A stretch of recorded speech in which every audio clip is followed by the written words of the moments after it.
Cerita rakyat Yogyakarta, asal mula tombak Kyai Pleret. Cerita rakyat Yogyakarta menarik untuk diikuti. Salah satunya adalah cerita tentang asal mula tombak Kyai Pleret. Mungkin masih banyak masyarakat Indonesia atau bahkan masyarakat Yogyakarta yang belum mengetahui cerita atau kisah asal mula tombak Kyai Pleret. Kisah atau cerita yang satu ini menjadi salah satu bukti peninggalan kerajaan Mataram yang cukup melegendaris. Cerita mengenai asal-usul tombak Kyai Pleret ini tidak cukup familiar. Buat kamu yang belum mengetahui kisah tersebut, mari kita simak cerita rakyat Yogyakarta asal mula tombak Kyai Pleret. Alkisah pada zaman dahulu kala. Hiduplah seorang pemimpin atau raja di suatu daerah di Jawa Timur. Pemimpin tersebut bernama Temenggung Wilatikta. Dia dikenal sebagai pemimpin yang sangat berwibawa dan juga disegani oleh rakyatnya. Temenggung Wilatikta memiliki dua anak, yaitu seorang anak laki-laki dan seorang anak perempuan. Anak laki-lakinya bernama Raden Syahid, sedangkan anak perempuannya bernama Rasa Wulan. Keduanya bersaudara ini sangat dekat satu sama lain.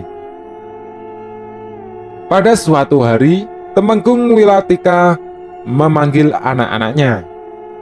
Dia memanggil anaknya guna menyampaikan bahwa umur sang putra sudah cukup dewasa dan dirasa sudah bisa untuk menggantikan ia sebagai Temenggung di sana.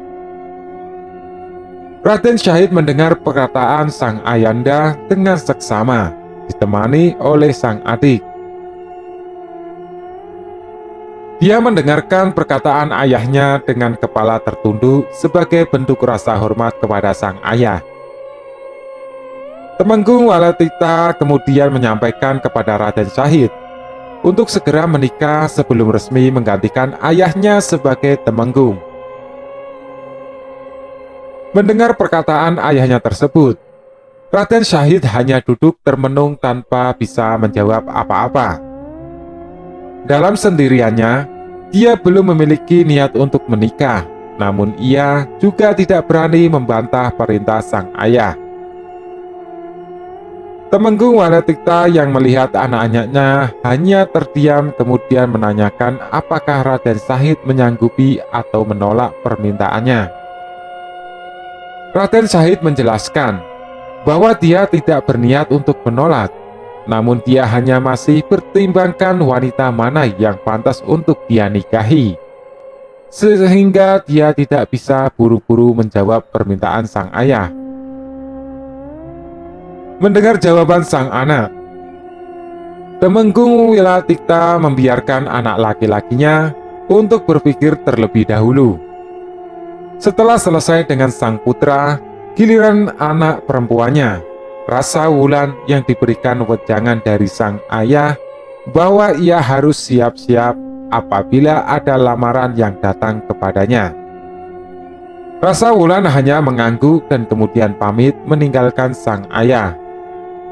Namun sama seperti kakaknya, Rasa Wulan juga sebenarnya belum siap untuk menikah.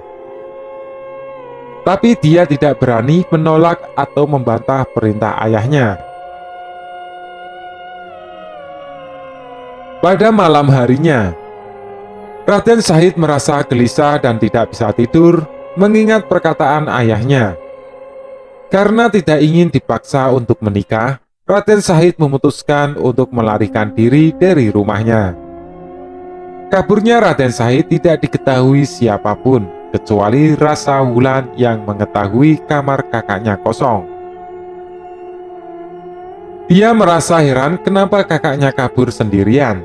Sebelum penghuni rumah bangun, Rasa Wulan kemudian mengemasi barangnya lalu pergi meninggalkan rumah. Kepergian anak Temenggung Wilatikta tidak diketahui siapapun hingga malam hari. Mengetahui anaknya pergi dari rumah, Temenggung Wilatikta kemudian menyuruh semua bawahannya untuk mencari kedua anaknya tersebut. Sayangnya usaha Temenggung Wilatikta untuk mencari anaknya tidak membuahkan hasil sama sekali. Waktu berlalu, bulan berganti tahun, sudah bertahun-tahun semenjak peristiwa kaburnya Raden Syahid dan Rasa Wulan. Namun belum juga ditemukan. Di daerah yang lain, Raden Syahid sibuk mengembara setelah mengalami berbagai beragam penderitaan yang cukup berat. Ia juga sempat menjadi seorang berandal di hutan dan merampas harta milik orang kaya yang kemudian ia bagikan kepada rakyat miskin. Sementara itu di tempat berbeda, Rasa Wulan sangat berharap bisa bertemu dengan kakaknya. Namun usahanya tak pernah membuahkan hasil. Ia kemudian memutuskan untuk betapa ngidang di tengah hutan Gelagahwangi. Di dalam hutan Gelagahwangi terdapat danau yang sangat jernih, yaitu Danau Sendang Beji. Di pinggiran danau itu ada pohon yang tumbuh dan condong menghadap ke danau sehingga menambah keasrian dari Danau Sendang Beji. Dari salah satu cabang pohon rindang tersebut menjadi tempat bertapa seorang laki-laki, yaitu Syekh Maulana Maghribi. Dia pertama ngalong atau petapa seperti kelawar yang sedang tidur di pohon. Di suatu hari, Rasa Wulan berniat untuk mandi di seberang Danau Sendang Beji. Tanpa berpikir apa-apa, Rasa Wulan kemudian membuka seluruh pakaiannya dan mulai mandi di danau itu. Ia tidak sadar bahwa ada laki-laki yang sedang betapa di salah satu pohon di tepi danau. Syekh Maulana Maghribi yang melihat Rasa Wulan terpesona akan kecantikan Rasa Wulan. Dan tanpa dia sadari, ia meneteskan air maninya ke air di Danau Sendang Beji.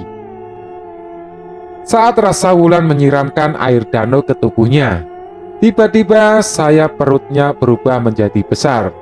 Dia kemudian mulai mencari apakah ada orang di danau itu, dan melihat Syekh Maulana yang sedang bertapa. Dia kemudian menghampiri Syekh Maulana dan meminta pertanggungjawabannya. Rasa Wulan protes dan marah-marah kepada Syekh Maulana.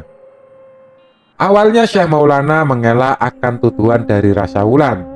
Rasa Wulan tetap bersikukuh dan terus meminta pertanggungjawaban dari Syekh Maulana, karena tidak ada laki-laki lain selain dia.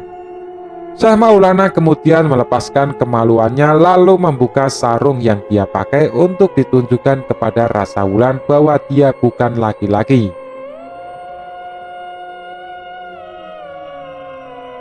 Dia berharap jika ia menghilangkan kemaluannya, dia bisa terbebas dari tuduhan Rasa Wulan. Namun Rasa Wulan tetap tidak percaya dan tetap meminta Syekh Maulana Maghribi untuk bertanggung jawab. Akhirnya Syekh Maulana Maghribi menyerah dan mau bertanggung jawab untuk merawat bayi di kandungan Rasa Wulan. Waktu berlalu, bayi yang ada di kandungan Rasa Wulan akhirnya keluar. Setelah bayinya lahir, Rasa Wulan kemudian menyerahkan kepada Syekh Maulana Maghribi agar bisa dirawat hingga dewasa. Syekh Maulana Maghribi kemudian menemani anak tersebut dengan nama Hidang Telangkas. Sementara itu, kemaluan Syekh Maulana Maghribi yang sebelumnya telah ia cabut, tiba-tiba saja berubah menjadi sebuah mata tombak. Tombak itu kemudian ia beri nama Kanjeng Kiai Pleret, yang dijadikan sebagai senjata andalan. Tombak Kiai Pleret kemudian diwariskan secara turun-temurun kepada raja-raja yang bertahta.